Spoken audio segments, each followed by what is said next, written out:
Having decided against a trip to the Canadian Rockies due to weather, we headed west to some of the national parks in Utah. We spent our first night camping in Green River.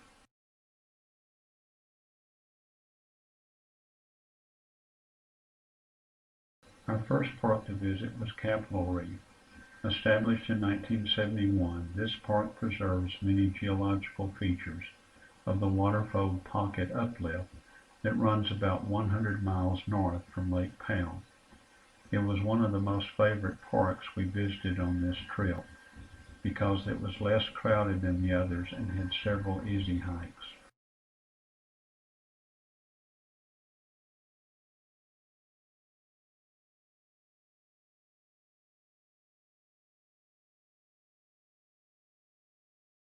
In the 1880s, the Mormons established the small community of Fruita at the confluence of the Fremont River and Sulphur Creek.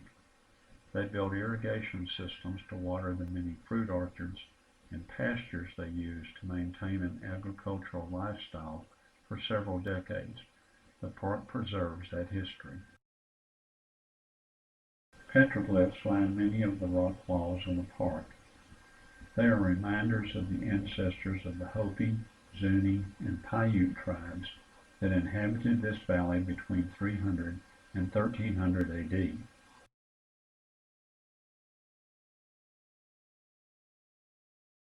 The park gets its name from the white Navajo sandstone dome that resembles the Capitol Dome in Washington.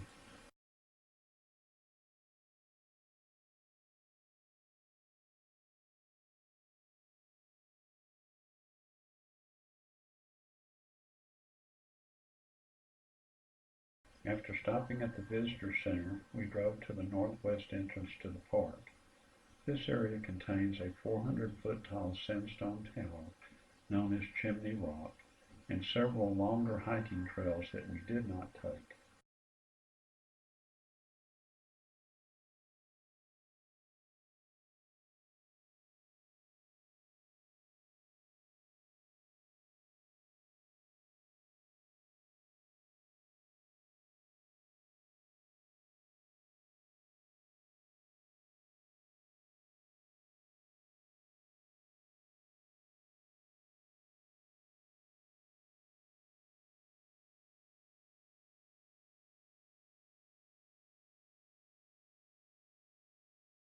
Driving back towards the Visitor Center, we stopped at Panorama Point.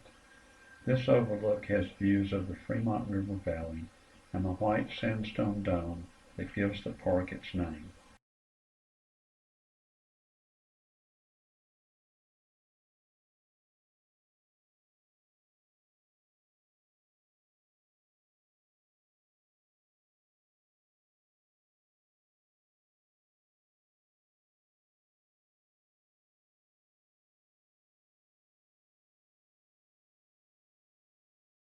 A little further on the drive is the Goosenecks Overlook.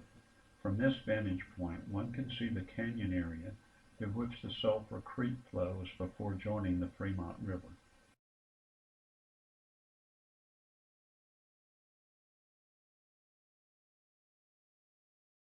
Returning back to the camper to rest during the warmest part of the afternoon, we drove by the rock formation known as the Castle.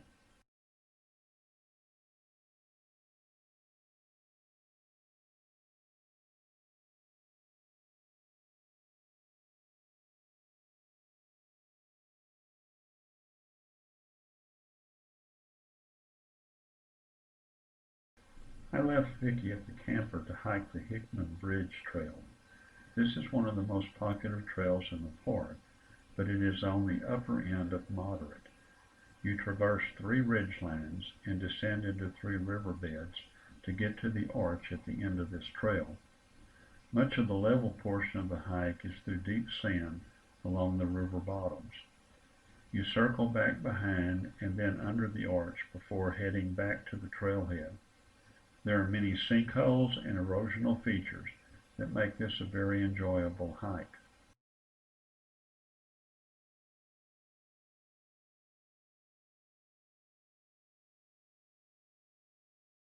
The next morning we drove the scenic road through the park to the Capitol Gorge area.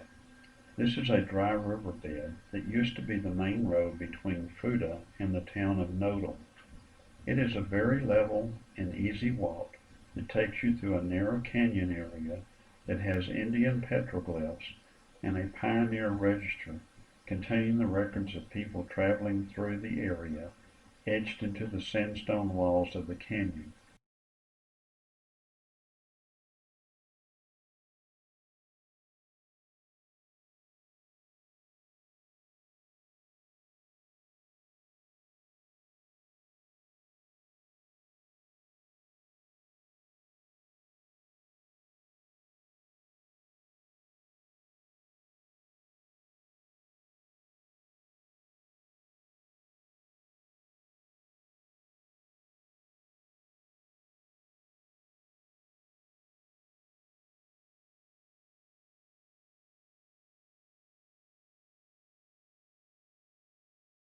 On the way back to the camper, Vicki dropped me off at the upper end of the Grand Wash hiking trail. This is a very easy 2.2-mile hike through another dry riverbed that ends on the main highway below the visitor center. The trail is a gradual descent through a narrow canyon area with many unusual rock formations along the way. Vicki picked me up at the end of the hike before we headed back to the camper.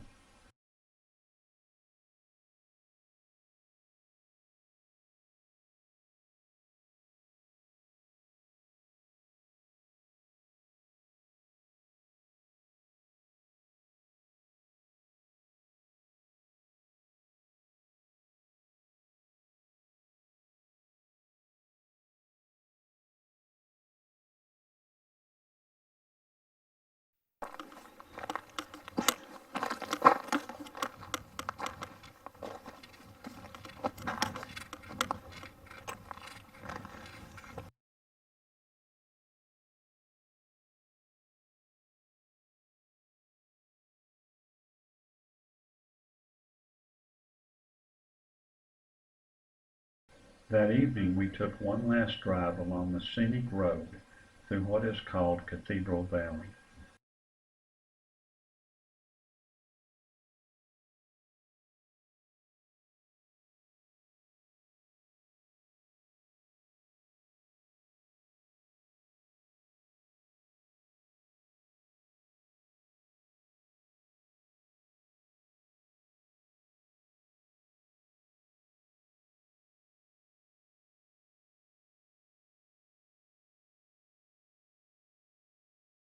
Our campsite at this park was very peaceful.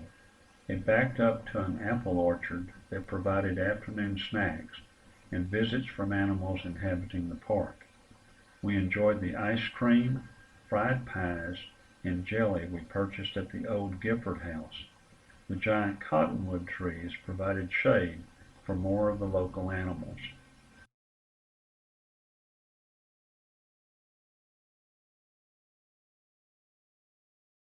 Leaving Capitol Reef, we headed to Bryce Canyon.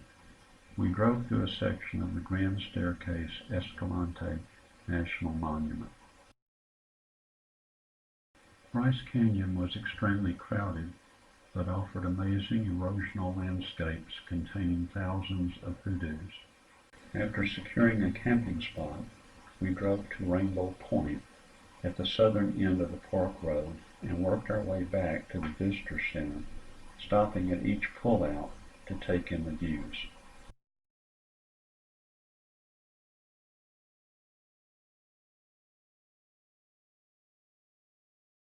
From Rainbow Point, you get a view of the different layers of colored sediment that make up the grand staircase.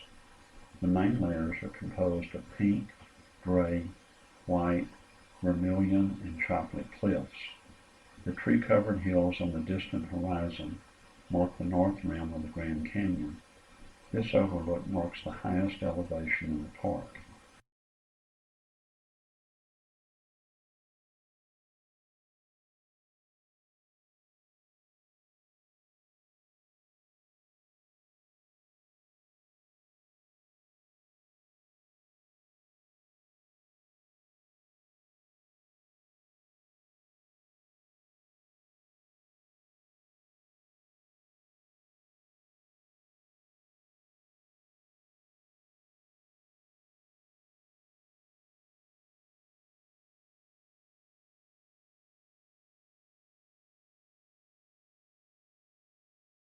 Ponderosa Canyon is named because of the huge ponderosa pines on the canyon floor. Some of these trees measure more than 5 feet in diameter and exceed heights of 150 feet. However, from high above at the viewpoint, you would never know this. In fact, many are confused by the name because the viewpoint contains blue spruce and Douglas fir rather than the ponderosa pines. At Agua Canyon, two prominent hoodoos command attention. On the left is the taller of the two towers, the Hunter. To the right is a hoodoo, commonly referred to as the Rabbit or the Backpacker.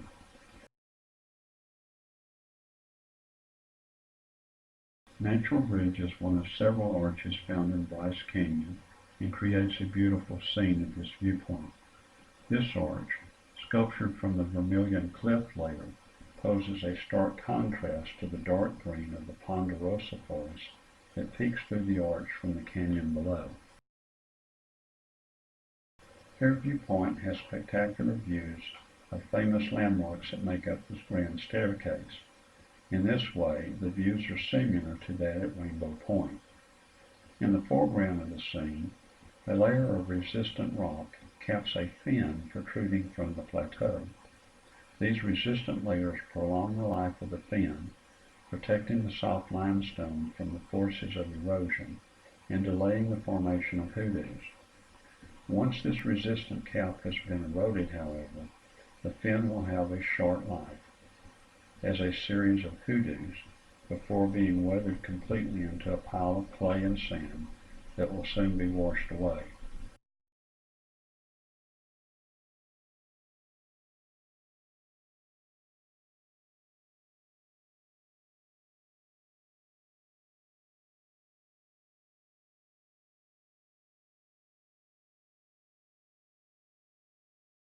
In the evening, we went back to Fairview Point Overlook to catch the changing play of sunlight on the hoodoos as the sun sets in the west.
One of the most impressive overlooks in the park is Fairyland Canyon.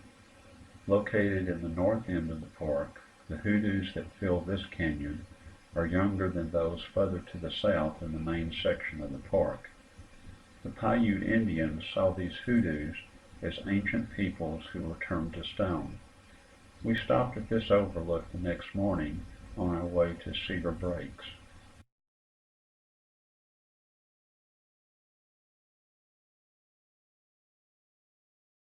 Resting on top of the Colorado Plateau at over 10,000 feet in elevation, Cedar Breaks National Monument has breathtaking views of a giant amphitheater that spans some 3 miles and is more than 2,000 feet deep. Chiseled from the variegated Pink Cliffs near Cedar City, Utah, this national monument preserves a deep canyon of rock walls, fins, spires, and columns. The erosion at Cedar Breaks is more pronounced than at Bryce Canyon, but has many similarities.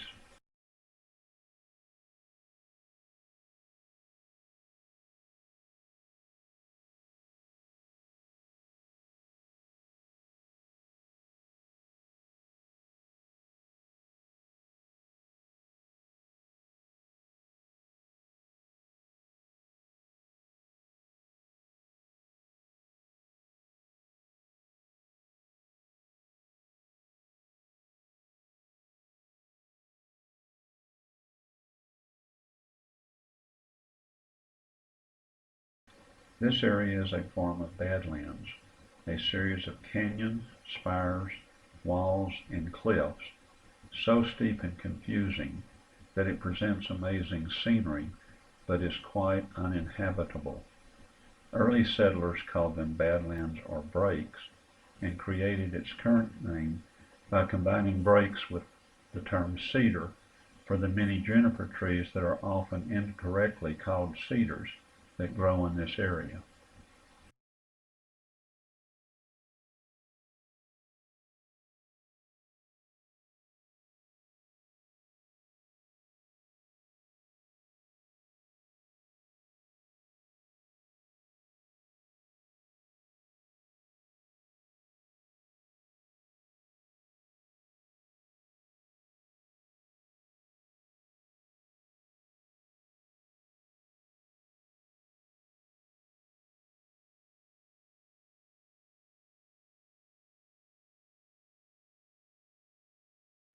Leaving Cedar Breaks, we came upon rock formations that reminded us of the lava flows from Haleakala on the island of Maui.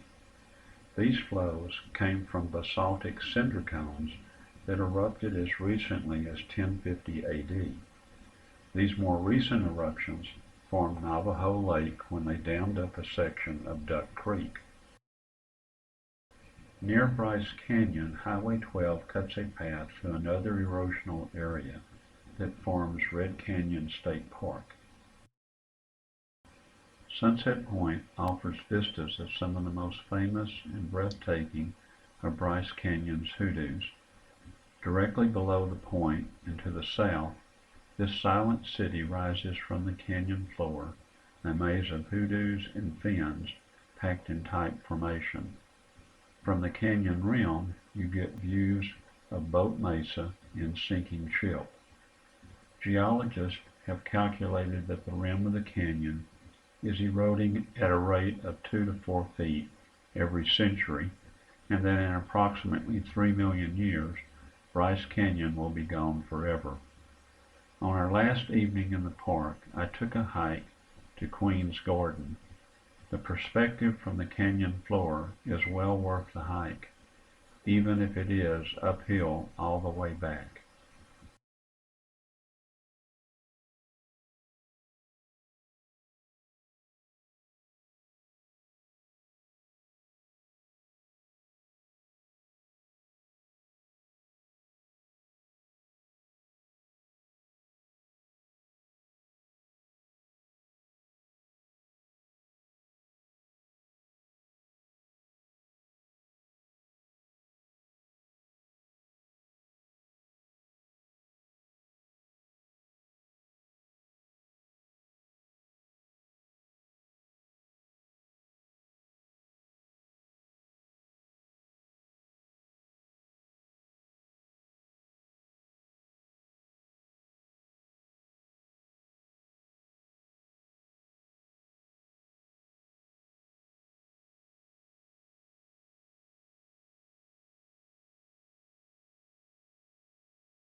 On our way to Zion National Park, we stopped at this authentic German bakery for breakfast. Human habitation of Zion dates back some 8,000 years. Anasazi presence is noted from 2,000 years ago until about 1300 AD. There are indications that the Paiute and Ute Indians inhabited the canyon periodically after the Anasazi. Spanish friars visited the area in 1776, and the frontiersman Jedediah Smith traveled through the canyon in 1825. Mormon settlement began in 1851. John Wesley Powell made 2 trips through the area in 1869 and 1872, doing geographic surveys. Paintings of the canyon at the 1904 World's Fair in St. Louis resulted in the area being proclaimed a national monument in 1909. In 1919, it became a national park.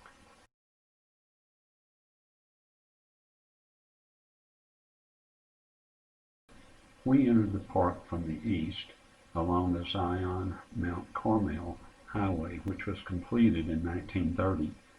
This highway is marked by a long tunnel, 1.1 miles long, which has 6 large windows cut through the massive sandstone cliff. During the summer months and on busy weekends, the main scenic canyon drive is only accessible by park bus. You catch this bus at the visitor center.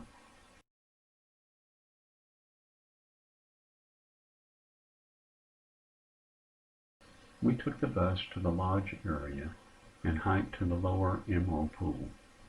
This hike crosses the Virgin River into a side canyon area. 2 small streams trickle down cliff overhangs to form a small pool. In spring rains, these trickles become 2 large waterfalls. This was a pleasant hike with some elevation gain.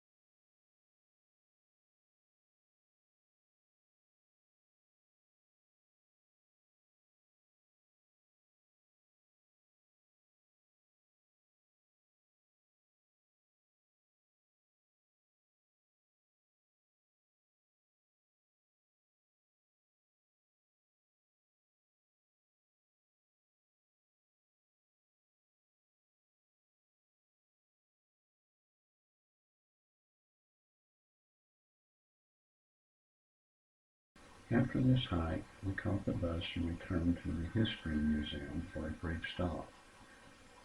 Then we proceeded back to the visitor center and had a picnic lunch. After lunch, we caught the bus and rode to the end of the scenic canyon road. At the Temple of Sinawava, we hiked along the Virgin River until we arrived at the beginning of the Narrows. At this point, the canyon becomes so narrow that to follow the trail any further, you must hike in the river itself.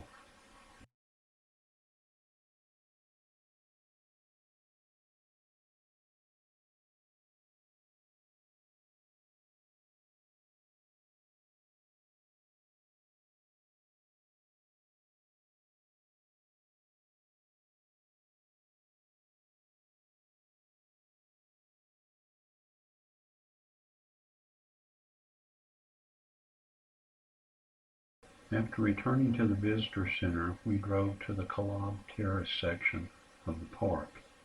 This northernmost section was incorporated into the park in 1956. It offers panoramic views of Zion's main canyons from the Lava Point, which is at the end of a 21-mile park road. After a quick dinner in Springdale, we drove back through the park and then headed out through the east gate back to our campground in Glendale.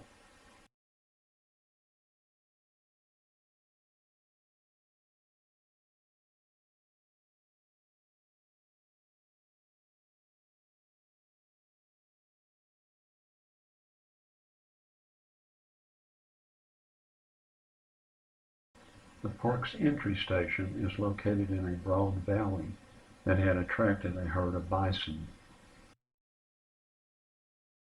We camped at a Forest Service campground at Jacob Lake, which is several miles from the north rim of the Grand Canyon. For classic north rim views, start at the Grand Canyon Lodge patio, then walk the paved trail out to Bright Angel Point. From the lodge, the short trail leads out the spine of the ridge to Bright Angel Point.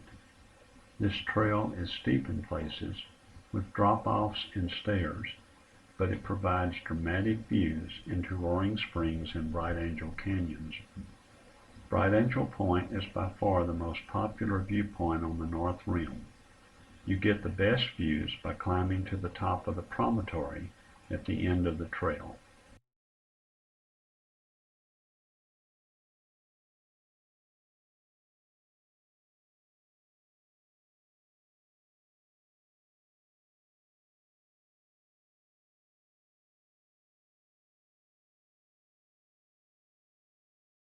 Point Imperial, the highest point on the north rim, overlooks the Painted Desert and the eastern end of the Grand Canyon. Here the canyon changes from the narrow walls of Marble Canyon to become much wider and grander in size. Layers of red and black rocks, not visible at Bright Angel Point, add contrast and color.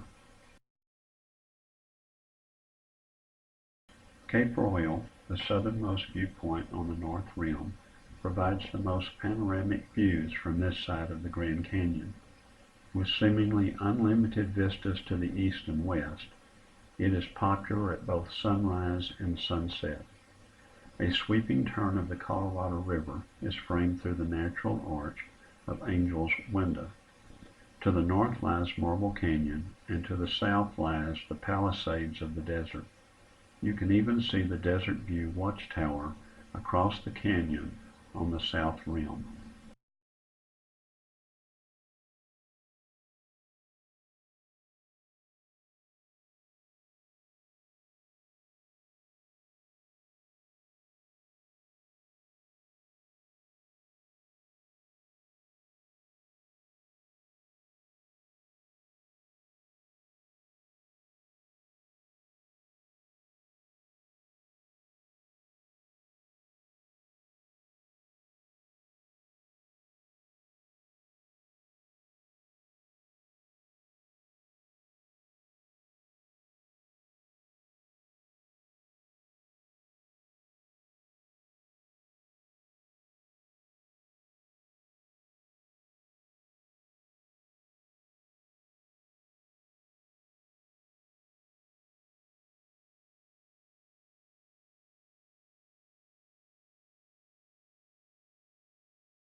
The Walhalla Overlook provides a view of a broader valley floor that was once the site of an Indian habitation.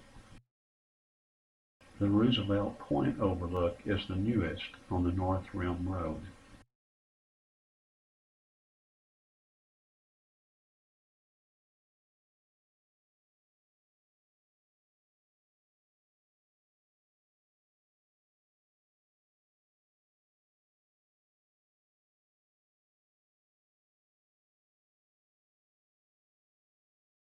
At Vista Encantada, we observed what we believe were two California condors soaring over the canyon, but was unable to get any pictures.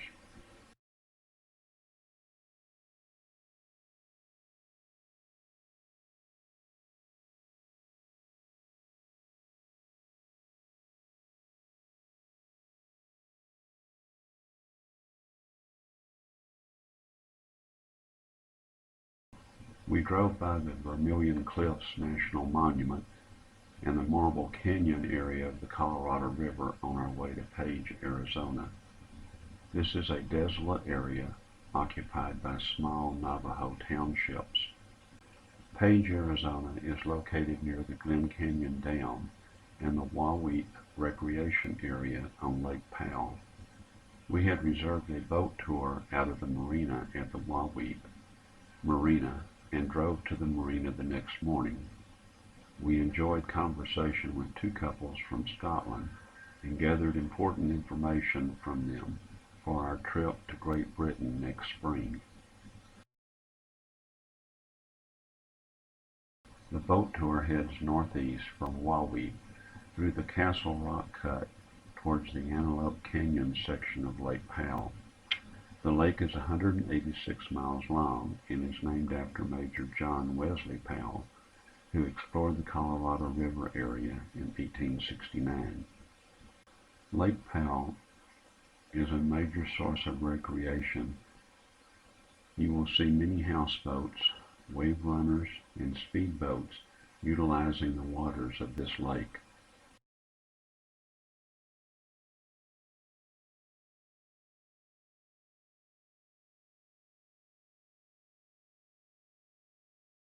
Tower View is a prominent feature that is visible from several locations around Lake Powell.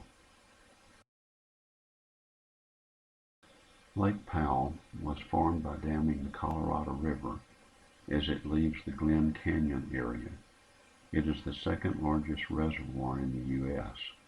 It is part of the Glen Canyon Recreation Area that was dedicated in 1972.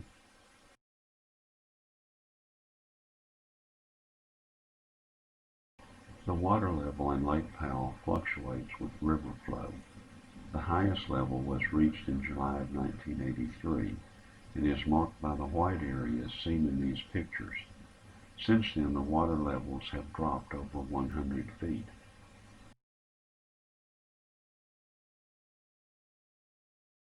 The Antelope Canyon area is one of the most popular on the lake. This canyon area extends beyond the water level and forms the Slot Canyon that we will tour tomorrow. In this section of Antelope Canyon, the canyon walls rise more than 400 feet above the water level.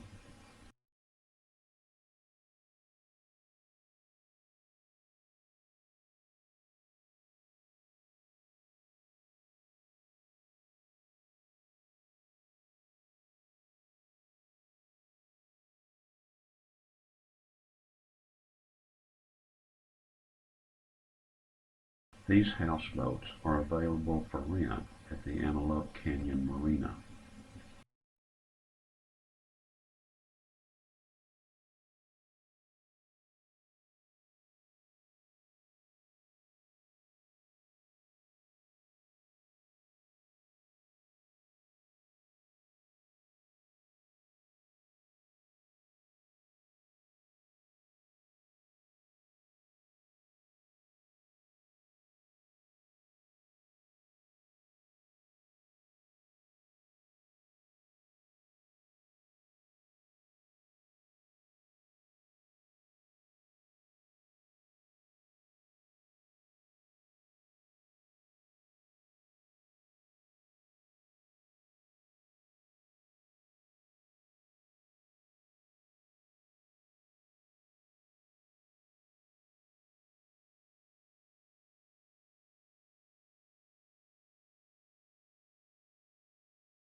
The final section of our boat tour travels through Navajo Canyon and comes out below the Glen Canyon Dam before returning to the Wawee Marina.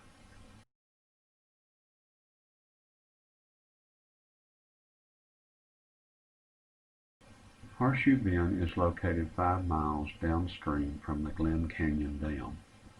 It is accessible by a 1.5-mile hiking trail at a parking lot at the state park off of Highway 89. The overlook is 1,000 feet above the river level and is one of the most visited spots around the Page, Arizona area.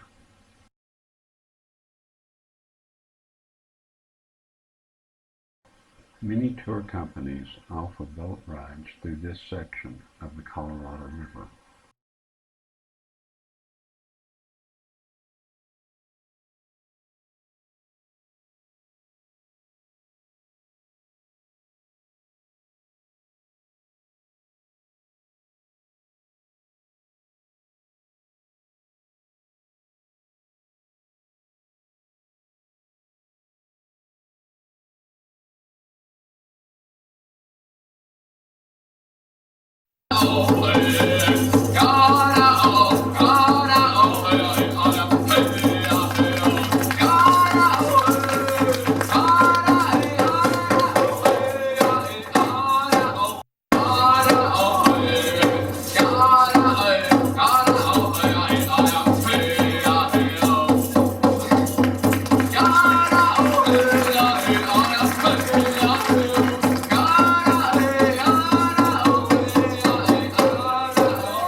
After being treated to a Navajo Indian hoop dance, we boarded our modified pickup for a dangerous ride to the Antelope Slot Canyon.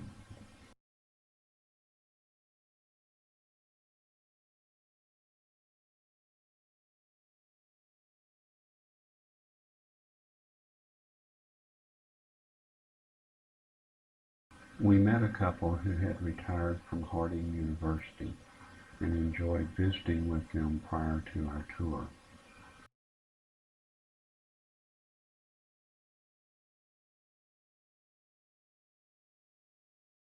We booked our tour with Chief Sosi and enjoyed the Slot Canyon tremendously.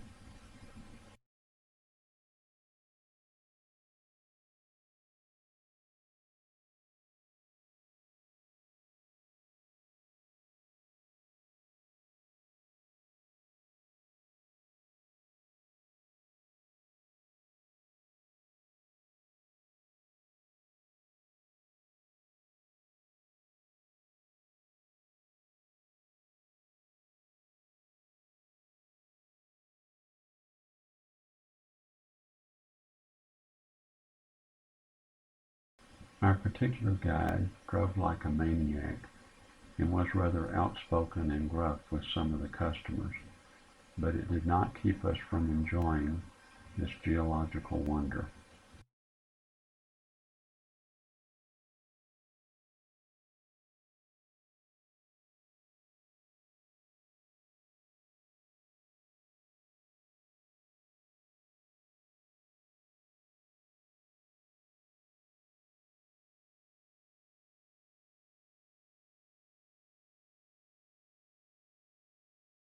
Our tour was late in the afternoon, but we would recommend you take a late morning tour. This time would offer better lighting for pictures and video.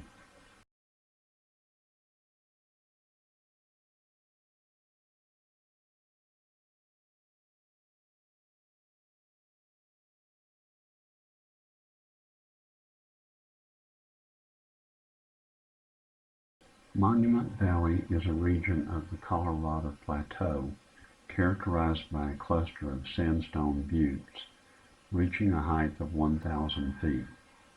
It is located on the Arizona-Utah border near the Four Corners area and lies within the Navajo Nation Reservation. Monument Valley has been featured in many films since the 1930s. Director John Ford used the location for a number of his best-known films, including Stagecoach with John Wayne. We had envisioned a much larger area prior to our trip, but found that most of the features are within a few miles of each other.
We ate lunch at the Twin Rocks Cafe in Bluff, Utah, before making a brief stop at the Four Corners Monument, after which we set up camp at a Ute Indian casino in Colorado.